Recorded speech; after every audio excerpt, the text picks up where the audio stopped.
General Bajwa की तकरीर के बाद जो आखिरी खिताब उन्होंने किया है GHQ में शोहदा के प्रोग्राम के हवाले से, उस पर बहस ख़त्म ही नहीं हो रही। यानी जब से मैं छोटा था तब से मैं एक चीज़ देख रहा हूँ कि हमेशा फ़ौज ने यह क्लेम किया कि उनका सियासत में कोई किरदार नहीं है।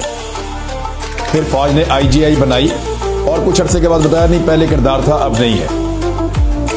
फिर मैं देख रहा हूँ कि फ़ौज ने एक हुकूमत को गिराया और कहा हमारा कोई किरदार नहीं है, और फिर जब दूसरी हुकूमत गिराई तो उन्होंने कहा वो गिराई थी लेकिन अब कोई किरदार नहीं है। फिर फ़ौज ने एक और हुकूमत गिराई और कहा हमारा कोई किरदार नहीं है, लेकिन फिर कहा नहीं वो पिछली दफ़ा हमने किरदार अदा किया था अब नहीं है। तो हर मर्तबा जब जब फ़ौज ने ऐसा किया तो चंद साल के बाद यानी 2-3 साल के बाद उन्होंने कहा कि पहले हम कर रहे थे ये सारा कुछ, ठीक कह रहे हैं आप, लेकिन अब नहीं कर रहे। लेकिन फिर दोबारा किया और 2-3 साल के बाद कहा नहीं हमने 2-3 साल पहले किया था अब नहीं कर रहे। हत्ता कि 2008 आ गए। 2008 में ये खबर चलाई गई कि पाकिस्तान की फौज ने ISI ने अपना सियासी विंग जो है वो बंद कर दिया।